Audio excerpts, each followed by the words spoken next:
Bismillahirrahmanirrahim. Assalamualaikum warahmatullahi wabarakatuh. Sebelumnya perkenalkan, nama saya Wahyudin Sidik. Di sini saya selaku moderator dari kelompok 6 yang akan membahas mengenai pajak penghasilan atau PPH secara umum. Sebelum kami menjelaskan materi kami dari kelompok 6 mengenai PPH secara umum, di sini saya akan memperkenalkan anggota kelompok 6 satu persatu. Yang pertama ada Adi Setiawan, yang kedua ada Doli Saputra, yang ketiga ada Faisal Ahmadi, keempat ada Rizky Hidayat, dan saya sendiri Wahyudin Sidik. Baik, untuk mempersingkat waktu, kita langsung ke pemateri pertama yang akan menjelaskan PPH secara umum. Dilanjutkan dengan pemateri-pemateri selanjutnya. Waktu dan tempat kepada para pemateri dipersilakan. Baik, materi yang pertama yaitu tentang definisi dan dasar hukum PPH. Pajak penghasilan atau biasa disebut PPH adalah pajak yang dikenakan untuk orang pribadi, perusahaan, atau badan hukum lainnya atas penghasilan yang didapat atau diperoleh dalam suatu tahun pajak. Penghasilan yang dimaksud dapat berupa keuntungan usaha, gaji, honorarium, hadiah, dan yang lainnya. Dasar hukum untuk pajak penghasilan adalah Undang-Undang Nomor 7 Tahun 1983, kemudian mengalami perubahan berturut-turut dari mulai UU Nomor 7 Tahun 1991, UU Nomor 10 Tahun 1994, UU 17 Tahun 2000, serta yang terakhir UU Nomor 36 Tahun 2008. Selanjutnya yaitu subjek pajak penghasilan. Ada beberapa yaitu subjek pajak penghasilan orang pribadi, subjek PPH dalam negeri. Kedua, subjek PPH luar negeri. Ketiga, subjek pajak penghasilan badan sumber PPH, badan dalam negeri. Keempat, subjek PPH badan luar negeri. Kelima, subjek pajak penghasilan warisan. Dan yang terakhir adalah subjek pajak penghasilan badan usaha tetap.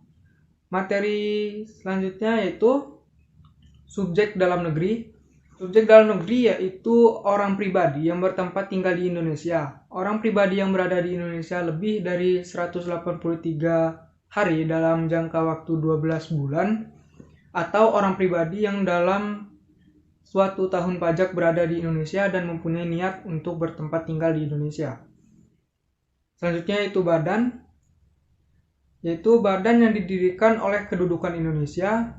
Dan yang terakhir adalah warisan yang belum terbagi sebagai suatu kesatuan menggantikan yang berhak.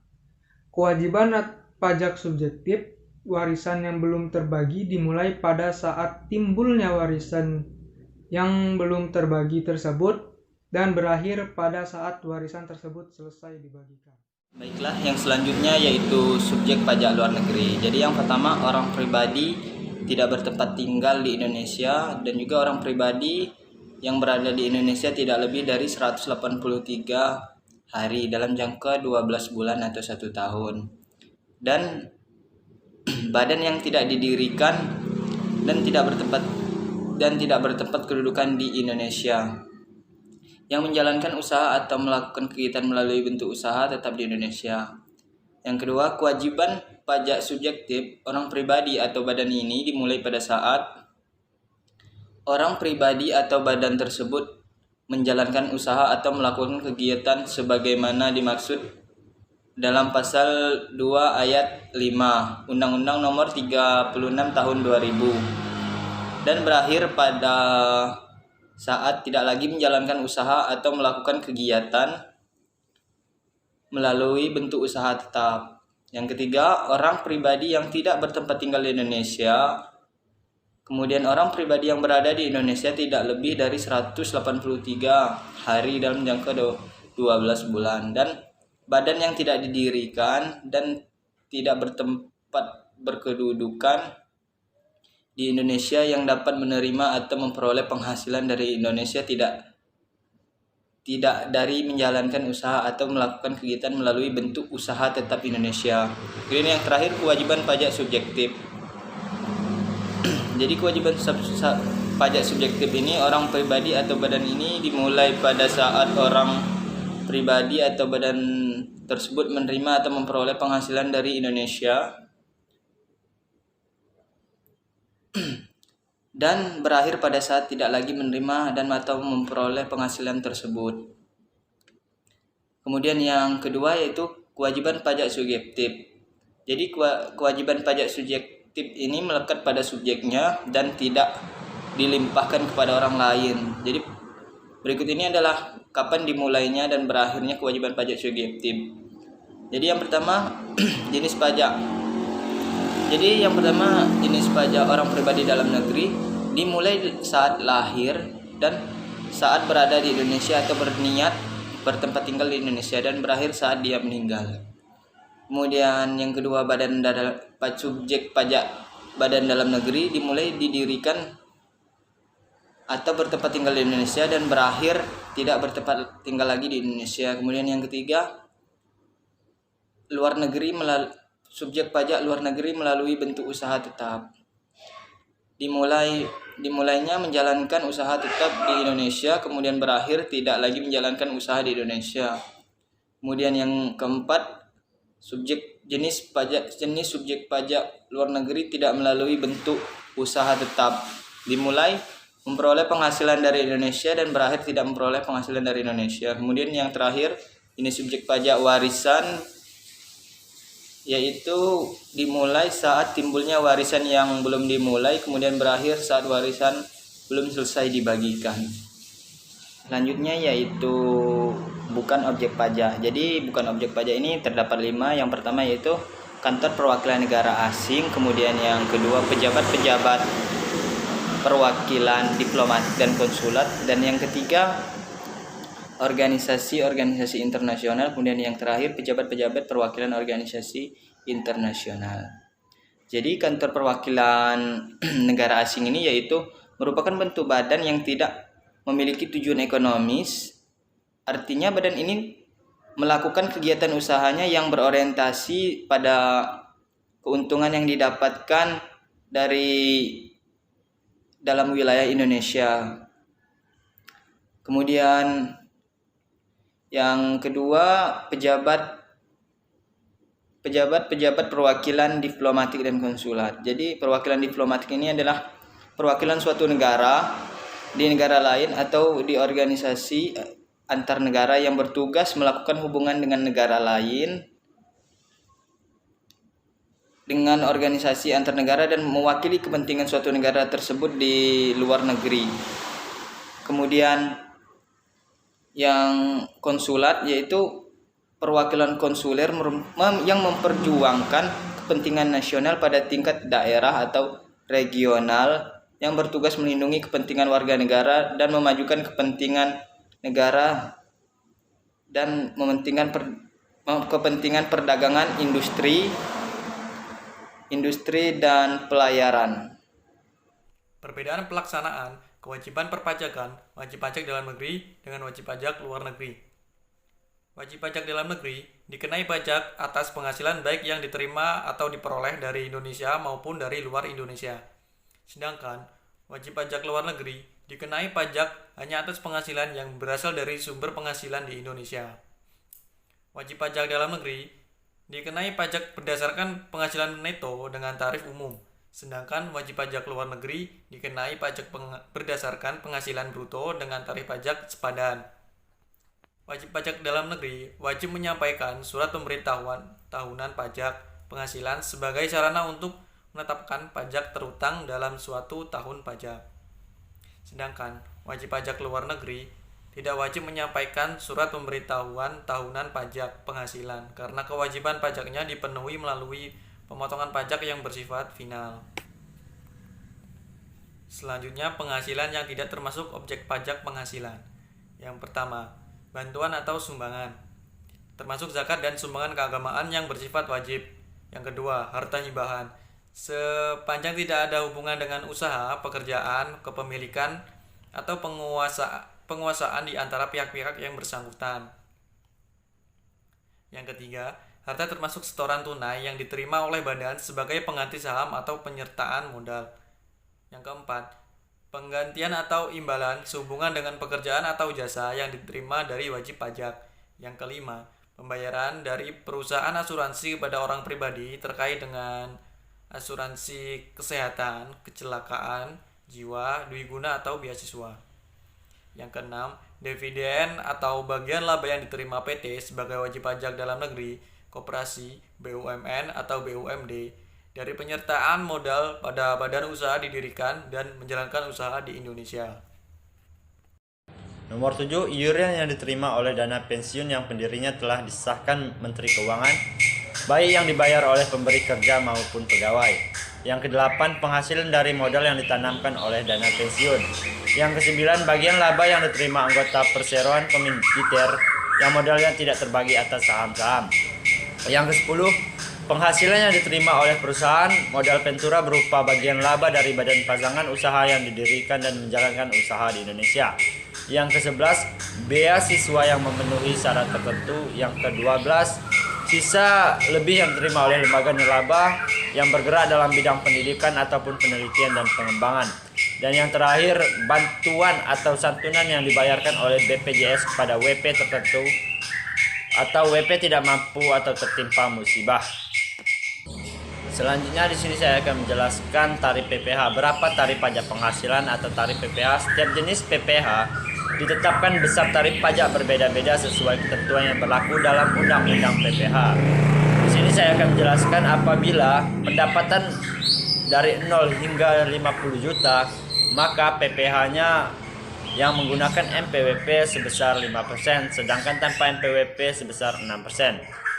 Lanjut, apabila penghasilannya 50 juta hingga 250 juta, maka dikenakan yang memiliki NPWP dikenakan sebesar 15%, sedangkan tanpa NPWP 18%. Kemudian apabila penghasilannya 250 juta hingga 500 juta, maka pajak penghasilannya yang menggunakan NPWP dikenakan sebesar 25%, sedangkan tanpa NPWP sebesar 30%. Yang terakhir, apabila penghasilannya mencapai 500 juta atau lebih, maka yang dikenakan pajak penghasilan dengan NPWP dikenakan sebesar 30%, sedangkan tanpa NPWP sebesar 36%. Selanjutnya PTKP untuk PPh. PTKP atau penghasilan tidak kena pajak berfungsi sebagai pengurang penghasilan neto wajib pajak. Di sini saya akan menjelaskan PTKP pria atau wanita lajang, PTKP pria kawin, PTKP suami istri digabung. Yang pertama di sini saya akan menjelaskan tentang PTKP pria atau wanita lajang. TK 0 atau tidak kawin dan tidak memiliki tanggungan dikenakan biaya sebesar 54 juta rupiah, sedangkan tidak kawin dan memiliki tanggungan 1 dikenakan biaya sebesar 58.500.000 rupiah. TK 2 atau tidak kawin dan memiliki tanggungan 2 maka dikenakan biaya sebesar 63 juta rupiah. Sedangkan tidak kawin dan memiliki tanggungan sebesar 3 maka dikenakan biaya sebesar 67.500.000 rupiah. Kemudian PTKP pria kawin. K0 dikenakan biaya sebesar 58.500.000 rupiah, sedangkan K1-nya dikenakan biaya sebesar 63 juta rupiah, K2 dikenakan biaya sebesar 67.500.000 rupiah, K3-nya dikenakan biaya 72 juta rupiah. Selanjutnya PTKP suami istri digabung. Kawin istri berpenghasilan memiliki tanggungan 0 maka akan dikenakan biaya sebesar 112.500.000 rupiah. Sedangkan kawin istri berpenghasilan dan memiliki tanggungan 1 maka dikenakan biaya sebesar 117 juta rupiah. Selanjutnya kawin istri berpenghasilan dan memiliki tanggungan 2 maka dikenakan biaya sebesar 121.500.000 rupiah. Sedangkan kawin istri berpenghasilan memiliki 3 tanggungan maka dikenakan biaya 126 juta rupiah. Baik, di sini saya akan melanjutkan penjelasan mengenai jenis-jenis PPh. Yang pertama adalah pajak penghasilan pasal 21. Adalah pajak penghasilan dari gaji, upah, tunjangan, honorium, dan pembayaran dengan nama dan bentuk apapun sehubungan dengan pekerjaan atau jabatan, jasa, dan kegiatan yang dilakukan oleh objek pajak tersebut. Yang selanjutnya adalah pajak penghasilan 22. Adalah pajak penghasilan yang dikenakan kepada badan usaha tertentu, baik milik pemerintah ataupun milik swasta, di mana kegiatan bisnisnya berupa kegiatan impor, ekspor, dan reekspor. Yang selanjutnya adalah PPh 23. Adalah pajak penghasilan yang dikenakan atas modal, penyerahan jasa, hadiah, dan penghargaan setelah dipotong oleh pasal 21. Jenis PPh selanjutnya adalah penghasilan jenis PPh pasal 4 ayat 2 atau PPh final. Adalah pajak penghasilan yang dikenakan atas beberapa jenis penghasilan yang didapatkan dan pemotongan pajak bersifat final, serta tidak dapat dikreditkan dengan penghasilan terutang. Selanjutnya adalah pajak penghasilan PP 23 atau 2018. Jenis PPh final ini berdasarkan peraturan pemerintah nomor 23 tahun 2018 atas penghasilan dari usaha yang diterima wajib pajak yang memiliki peredaran bruto tertentu. Yang selanjutnya adalah pajak penghasilan 15. Pajak penghasilan 15 adalah pajak penghasilan yang dikenakan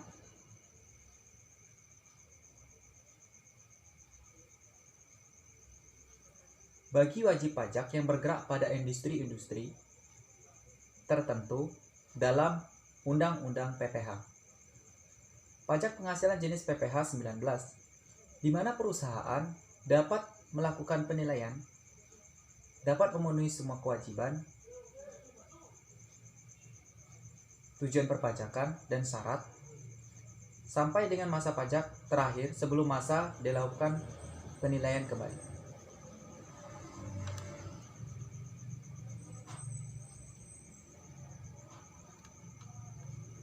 Jenis PPh selanjutnya, pajak jenis PPh pasal 19, di mana perusahaan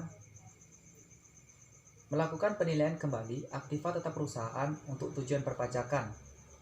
Selanjutnya adalah PPh pasal 24. Pajak yang dibayar atau terutang di luar negeri atas penghasilan dari luar negeri yang diterima dan diperoleh pajak dalam negeri. Selanjutnya adalah pajak penghasilan PPh pasal 25. Adalah pajak yang dibayarkan secara angsuran setiap bulannya dalam setahun pajak berjalan dengan tujuan meringankan beban wajib pajak. Pajak penghasilan jenis PPh pasal 26 adalah pajak penghasilan dikenakan atas hasil yang diterima wajib pajak luar negeri dari Indonesia setelah BUT dari pemerintah, subjek pajak dalam negeri, penyelenggara kegiatan, dan perwakilan perusahaan luar negeri. Selanjutnya adalah pajak penghasilan jenis PPh 29. Adalah jenis pajak penghasilan atau PPh kurang bayar yang tercantum dalam SPT tahunan, yaitu sisa dari PPh yang terutang. Dalam tahun pajak yang bersangkutan dikurangi kredit PPh dari PPh pasal 21, PPh 22, PPh 23, dan PPh 24, dan PPh pasal 25. Yang terakhir adalah pajak penghasilan jenis PPh pasal 21 atau 26. Adalah pajak atas penghasilan berupa gaji, upah, honorium, tunjangan,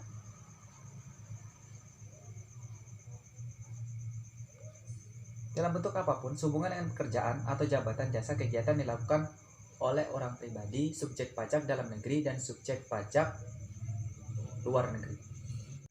Sekian penyampaian materi singkat dari kami mengenai PPh secara umum. Apabila di dalam penyampaian materi kami banyak terjadi kekurangan atau kesalahan, kami mohon maaf, dan kepada Allah Subhanahu wa taala kami mohon ampun. Saya akhiri, walahul muwaffiq ila aqwamit thoriq. Assalamualaikum warahmatullahi wabarakatuh.